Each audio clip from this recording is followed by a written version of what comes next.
एक तरफ किसान कृषि कानून का विरोध कर रहे हैं तो दूसरी तरफ बांदा के राइफल क्लब मैदान में मंत्री स्वतंत्र देव सिंह के नेतृत्व में किसानों को समझाने के लिए सम्मेलन आयोजित किया गया। इस कानून को किसानों के लिए सही बताया और सरकार को किसानों के लिए हितैषी बताया। वहीं इस मौके पर कई वरिष्ठ कार्यकर्ता भी मौजूद थे।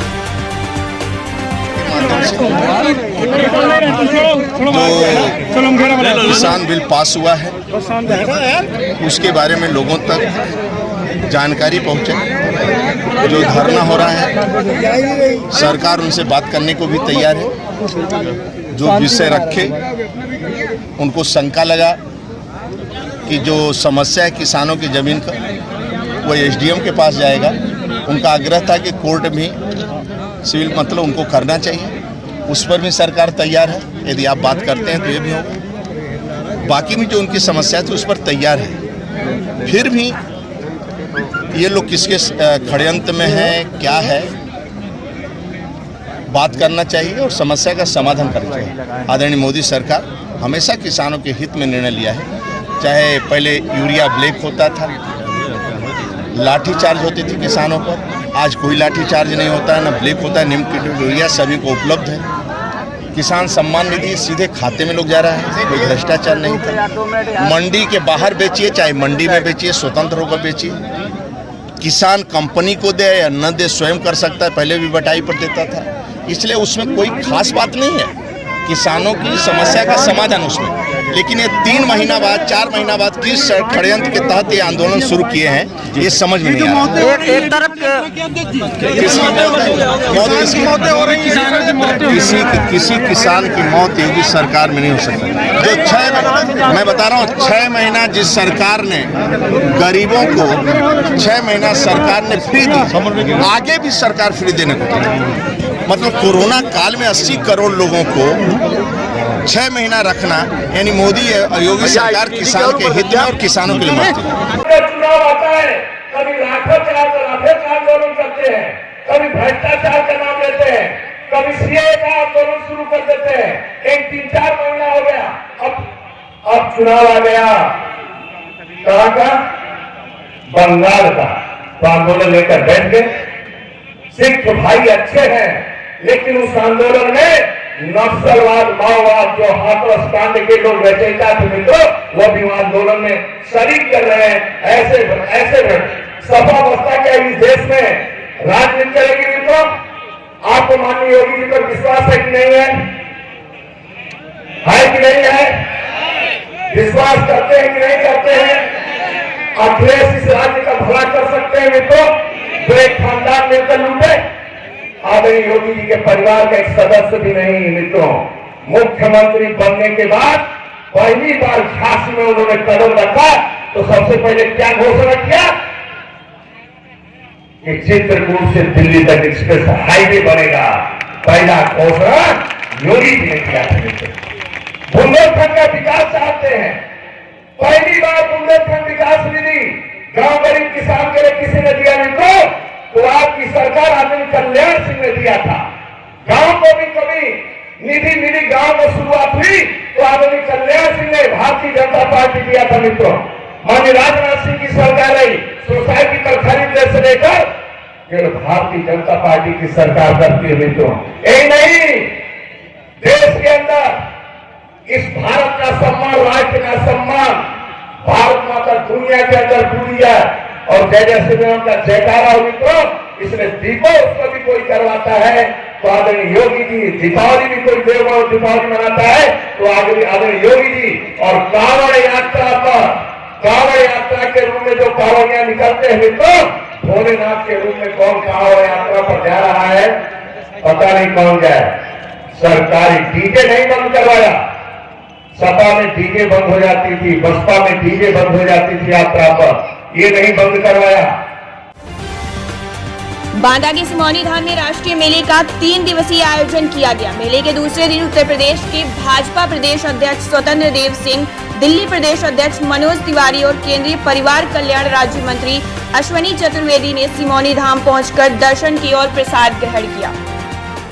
आराम से महात्मा जी के चरणों में सुख मिलती है, शांति मिलता है। जी आज इसलिए दर्शन करने आए थे कि राज्य के अंदर लीजिए भाई साहब, और राज्य के अंदर हम लोगों को आशीर्वाद दे और सरकार को आशीर्वाद दे, खुशहाल रह रहा है। किसान विरोधी बिल को लेकर आज यहाँ पर मौनी बाबा धाम पर यहाँ पर भंडारे का क्रम है और मैं कार्यकर्ता हूँ। अच्छा, एक चौकीदार। किस प्रकार की व्यवस्था रही यहाँ पर? यहाँ व्यवस्था बहुत बढ़िया रही। माननीय स्वामी जी के अनुकंपा से यहाँ बहुत बढ़िया चला और यहाँ पर लाखों जनता खाना खाई, प्रेम से खाना खाई, सबका बढ़िया स्वागत। यहाँ पर किस जिले से किस राज्य के व्यक्ति? कई राज्य के कई जिले के आदमी यहाँ आते हैं, दिल्ली यहाँ से हरियाणा पंजाब बहुत दूर दूर के आए हैं। कार्यकर्ता भी वहाँ के यहाँ मौजूद है और सभी लोग जो है अच्छी सुरक्षा से काम करते हैं। यहाँ पर कोई परेशानी नहीं होती। अच्छा, यहाँ पर कोरोना महामारी को देखते हुए देखा जाए तो बहुत ज़्यादा कोरोना है, तो इसके कार्रवाई क्या कहेंगे आप? क्या कैसी? नहीं, अभी तक यहाँ तो ऐसा कुछ नहीं है। वैसे तो कोरोना के विषय में कोई बात नहीं है और हम चाहते हैं कि ईश्वर न करे किसी को कोई। यहाँ पर कोई सुरक्षा व्यवस्था की है इसके लिए? यहाँ पर कैसे व्यवस्था? पूरी व्यवस्था। आज कौन सा दिन है भंडारे का? आज ये दूसरा दिन है। कितने दिन तक चलता है? ये 3 दिन चलता है। 17 तारीख तक चलेगा। 15, 16, 17 3 दिन चलता है। 14 से कराइए करती। जनपद कानपुर देहात नगर पंचायत अकबरपुर में हेल्प डेस्क चौकी में पुलिस अधीक्षक ने चौराहे के चारों तरफ सीसीटीवी कैमरे लगवा दिए हैं, जिससे आने जाने वाले वाहनों पर नजर रखी जा सके। वहीं इस मौके पर एसडीएम आनंद कुमार, सीओ संदीप कुमार सहित कई लोग मौजूद रहे।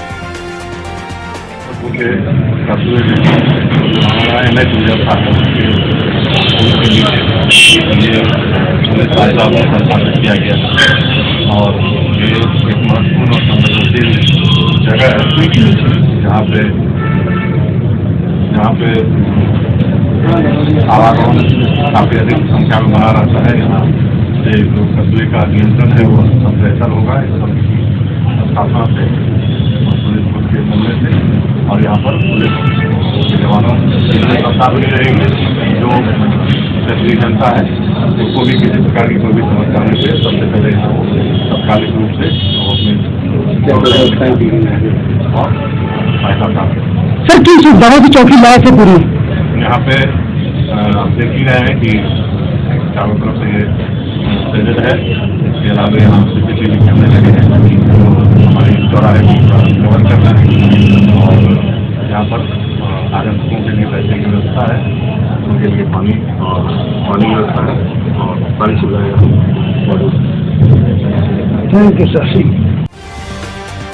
झांसी नगर निगम में पिछले कुछ दिनों से धरना प्रदर्शन चल रहा है, जिसमें कांग्रेस के पूर्व मंत्री प्रदीप जैन भी शामिल हुए हैं और उन्होंने सफाई कर्मियों को आश्वासन दिलाया है कि वो उनके साथ खड़े हैं। वहीं इस मौके पर बड़ी संख्या में सफाई कर्मी मौजूद हैं। जी है, क्या आश्वासन मिला उनसे भी? आपको आज तीसरा दिन है आपका, कहकर अभी तक मांग पूरी नहीं हुई। अगला कदम कौन सा होगा आप लोग उठाने वाले? अगला कदम हमारा कल माननीय आयोग महोदय झांसी मंडल झांसी के बंगले पर निवास पर जाकर वहाँ धरना दिया जाएगा और जो क्रिमिनल कंसन है इसे निरंतर जारी रहेगा।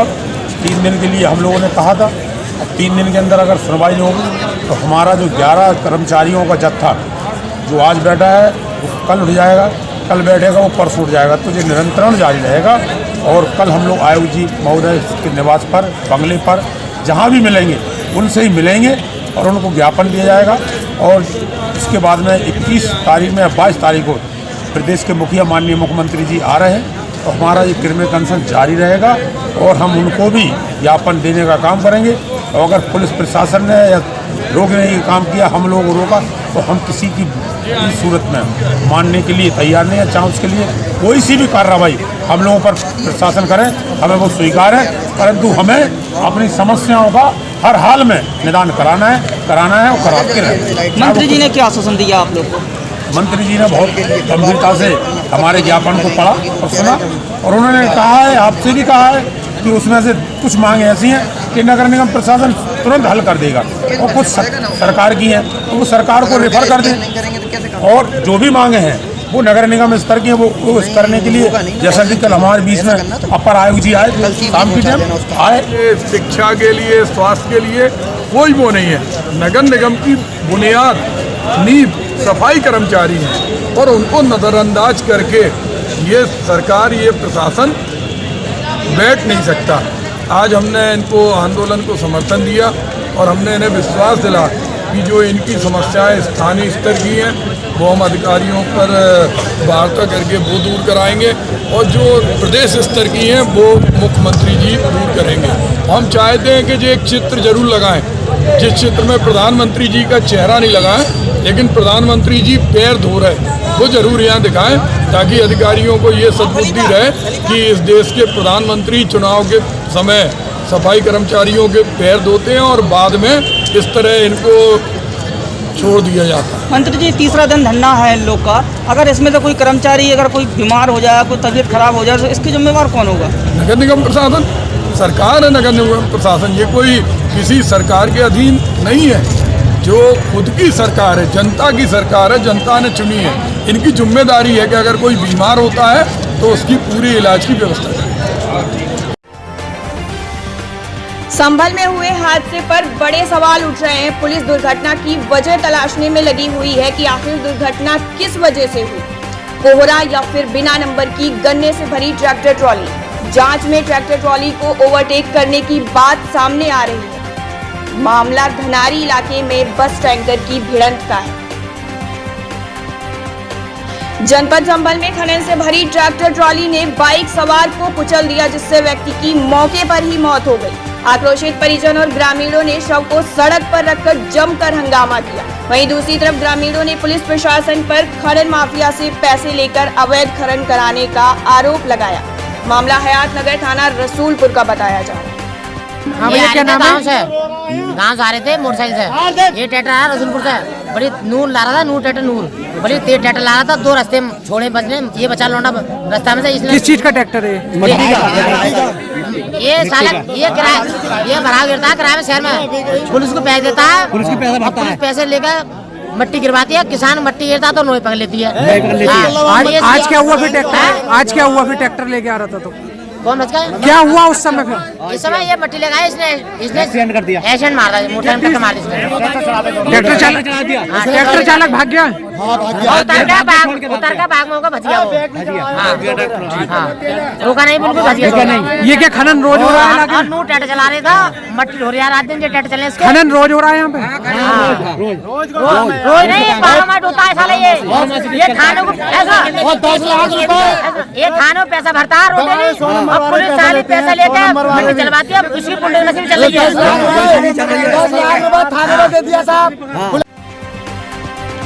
कन्नौज एसएडी कानपुर डिवीजन शशि मोहन गुप्ता के नेतृत्व में आर्यन हॉस्पिटल में छापेमारी की गई। छापेमारी के दौरान 1,30,000 की दवाएं भी जब्त की गई और मेडिकल स्टोर को बिना लाइसेंस के संचालित किया जा रहा था। वहीं शशि मोहन ने कहा कि जनता के साथ कोई भी खिलवाड़ नहीं होने दिया जाएगा।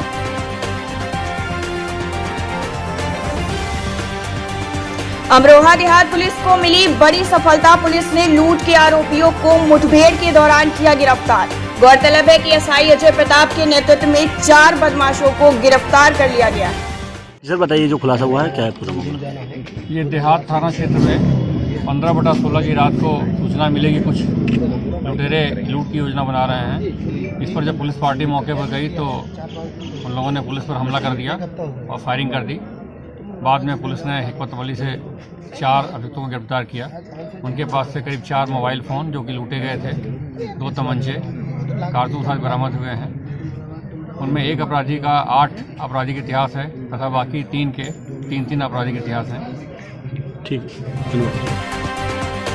बहराइच कस्बा बाबागंज में नशा उन्मूलन और पर्यावरण गोष्ठी का आयोजन किया गया। कार्यक्रम के मुख्य अतिथि जिला समाज कल्याण अधिकारी रहे और इसका संचालन ट्रस्ट के पदाधिकारी ने किया। वहीं इस मौके पर मौजूद एसएसबी असिस्टेंट कमांडेंट ने लोगों को नशे की जानकारी देते हुए जागरूक किया। बलुआ थाना अंतर्गत बरामदगी हुई है सर, क्या मामला है सर, पूरा बताएं। ये कल 15/12/2020 को बलुआ थाना क्षेत्र के बलुआ तिराहे पर संदिग्ध वाहन व्यक्तियों की चेकिंग की जा रही थी। चेकिंग के दौरान एक सूचना मिली कि एक स्कॉर्पियो जो बिना नंबर प्लेट की है उसमें कुछ संदिग्ध वस्तुएं हैं। इस सूचना पर जो है उस स्कॉर्पियो को एसआई जयकरण सरोज और थाना बलुआ के सिपाही चेक किए और चेक करने के बाद उसमें एक आदमी मिला जिसको उन्होंने पूछताछ की तो उसके पास से चेकिंग के दौरान उसके पास से 315 बोर का तमंचा और 2 जिंदा कारतूस 315 बोर बरामद हुआ। इसके अलावा जब डिक्की खोली गई तो डिक्की से 5 बंडल बरामद हुए जो चेक किया गया तो उसमें नाजायज़ गांजा था। 21 किलोग्राम गांजा है और इसकी कीमत बाज़ार में बहुत अधिक है और 21.5 किलोग्राम गांजा 5 बंडल और 60 पैकेटों से बरामद। सर ये जो गिरफ्तार अभियुक्त है कहाँ का रहने वाला है, कहाँ के लिए जा रहा है? ये गिरफ्तार अभियुक्त धीरज कुमार पाल, ये दवेथुआ थाना फूलपुर जनपद वाराणसी का रहने वाला है। वाराणसी जनपद में इसके खिलाफ कई मुकदमे हैं, 307 के हैं, हत्या का प्रयास और लूट के मुकदमे हैं, आर्म्स एक्ट के मुकदमे हैं, गैंगस्टर एक्ट का मुकदमा। चंदौली में भी इसका आपराधिक इतिहास चंदौली में इसका आपराधिक इतिहास नहीं है। ये जो मुकदमे लिखे गए हैं, जो कट्टा बरामद हुआ है, ये आर्म्स एक्ट का मुकदमा लिखा गया और गांजा जो इनके पास से बरामद हुआ है। ये कहाँ के लिए गांजा लेकर कहाँ के लिए जा रहा था? ये कहीं भी मार्केट में ले जा सकते हैं, बलुआ से विशेषकर गाजीपुर की तरफ लोग ले जाते हैं और उधर से बिहार ले जाते हैं। तो बरामदगी के आधार पर इनके विरुद्ध मुकदमा कायम किया गया है और इनको जेल भेजा जाएगा। ग्रामीण पत्रकार एसोसिएशन ने कैबिनेट मंत्री जिला प्रभारी मंत्री से पत्रकारों को सुविधाएं दिलाने की मांग की है। कैबिनेट मंत्री ने पत्रकारों को आश्वासन देते हुए मुख्यमंत्री से उचित सुविधाएं दिलाने का समर्थन किया है। वहीं इस मौके पर कई पत्रकार भी मौजूद रहे। ज्ञापन दिया है, क्या मामला? आज ग्रामीण पत्रकार एसोसिएशन की एक भारी बैठक की गई। बैठक में जिले के सैकड़ों पत्रकारों ने भाग लिया। आज पत्रकार, गांव का पत्रकार गांव में मेहनत करता है, जैसे किसान गांव में मेहनत करता है और पूरे हिंदुस्तान को खिलाता है, वैसे हमारा ग्रामीण का पत्रकार, गांव का पत्रकार मेहनत करता है, गांव की खबर ला करके यहाँ जिले पर देता है, हम लोगों को देता है। लेकिन आज उसको कोई सुविधा नहीं है, शासन ने उसको सुविधा नहीं दे रखा है। हम चाहते हैं जिस तरीके से शासन ने हमको सुविधा दिया है, परिवहन की सुविधा दिया है, चिकित्सा सुविधा दिया है, बीमा की सुविधा दिया है, उसी तरीके से ग्रामीण पत्रकारों को सारी सुविधा दी जाए। इसी परिप्रेक्ष्य में आज ज्ञापन माननीय राज्यपाल, प्रदेश राज्यपाल को और माननीय मुख्यमंत्री को भेजा गया है कि वो ग्रामीण पत्रकारों को भी सुविधा प्रदान करें।